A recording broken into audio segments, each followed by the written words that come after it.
আপুনি এখন ওখ পাহাৰৰ শৃংগত থিয় হৈ আছে। বতাহ বলি আছে। আপোনাৰ বুকুখন জোৰে ধপধপাইছে। তাৰ পৰা জঁপিয়াবলৈ আপোনাৰ খুব ভয় লাগিছে। আপোনাৰ গোটেই পৰিয়ালেই এই কাৰ্য চাই আছে। আনকি আপোনাৰ মায়েও কৈছে ফ্লাই অৰ ষ্টে হাংগ্ৰি। তেতিয়া বাৰু আপুনি কি কৰিব?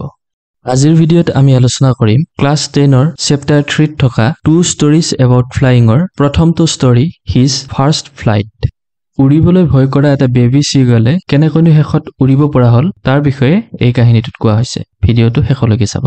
বেবী চিগলটোৰ দুয়োটা ভায়েক আৰু ভনীয়েকে ইতিমধ্যে উৰিব শিকি পেলাইছিল, কিন্তু ভয়ৰ কাৰণে সি উৰিব পৰা নাছিল। তাৰ নিজৰ দেউকাৰ ওপৰতে বিশ্বাস নাছিল। সি ভাবিছিল সি যদি উৰিব খোজে তললৈ পৰি মৰি যাব পাৰে। তাৰ পৰিয়ালৰ সদস্যসকলে তাক উৰিবলৈ বাৰে বাৰে উৎসাহ জনাইছিল, আনকি তাৰ আগত উৰিও দেখুৱাইছিল যে উৰিবলৈ কিমান সহজ। তথাপিতো সি উৰিবলৈ ভয় কৰাৰ বাবে আনকি পৰিয়ালৰ সদস্যসকলে তাক তৰ্জন গৰ্জনো কৰিছিল। কিন্তু তথাপিতো সি ভয় খাই অকলে অকলে পাহাৰৰ এটা ওখ শৃংগত বহি আছিল। তাৰ পাছতেই এদিন তাৰ জীৱনলৈ এটা টুইষ্ট আহিল। তাৰ মাক দেউতাকে তাক আৰু খাদ্য আনি দিবলৈ বন্ধ কৰি দিলে। তেওঁলোকে ভাবিলে যে যদিহে কেইদিনমান ভোকত থাকে সি ৰিস্ক ল'বলৈ বাধ্য হ'ব আৰু উৰিবলৈ শিকিব পাৰিব। তেনেতেই এদিনাখন তাৰ মাকে তাৰ ওচৰলৈ এটুকুৰা মাছ লৈ আহিল। মাকজনীয়ে কিন্তু মাছটো তাক দি নিদিলে। তেওঁ মাছটো লৈ উৰি আহি তাৰ একেবাৰে ওচৰলৈকে আহিল, আৰু যেতিয়া একেবাৰে ওচৰ পালে সি লগ নোপোৱাকৈ ওপৰলৈ উৰি গুচি গ'ল। সেই সৰু চিগল চৰাইটোৰ খুব ভোক লাগি আছিল। সি মাছটো দেখি সেইটো ধৰিবলৈ জাপ মাৰিলে। আৰু অনুমান কৰকচোন তাৰ পাছত কি হ'ল? ওখ পাহাৰখনৰ পৰা জাপ মৰাৰ বাবে লাহে লাহে সি তললৈ পৰিব আৰম্ভ কৰিলে। কিন্তু হঠাতে তাৰ ডেউকা দুখন খুলি গ'ল আৰু সি উৰিব ধৰিলে।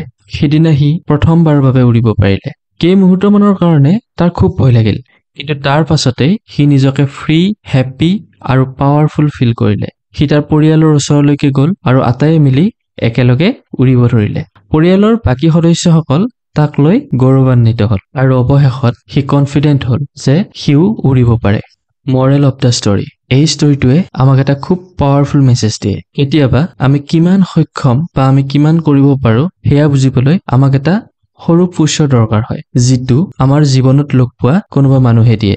আমাৰ সকলোৰে দেউকা থাকে, মাত্ৰ সেই দেউকাৰ ওপৰত আমাৰ বিশ্বাস থাকিব লাগে। আমাৰ নিজৰ ওপৰত বিশ্বাস থাকিলে অসম্ভৱ যেন লগা বহুতো কাম আমি সহজতে কৰিব পাৰোঁ। কেইটামান এক্সাম টিপছ। এই ষ্টৰিটো লিখিছে লিয়াম অ' ফ্লাহাৰ্টিয়ে। ষ্টৰিটোত ভয় আৰু আত্মসন্দেহ দূৰ কৰাৰ কথা কোৱা হৈছে। পৰীক্ষাত উত্তৰ লিখোতে ওক কেনেকৈ জীৱন যুদ্ধৰ বাবে আটাইতকৈ ডাঙৰ মটিভেশ্যন হ'ব পাৰে সেই কথাটো উল্লেখ কৰিলে মাৰ্কছ স্ক'ৰ কৰাত সুবিধা হ'ব। ভিডিঅ'টো ইমানলৈ চোৱাৰ বাবে আপোনাক ধন্যবাদ জনাইছোঁ। ভিডিঅ'টো যদি আপুনি ভাল পালে তেনেহ'লে লাইক কৰিব, লগতে আনৰ লগত শ্বেয়াৰ কৰিব।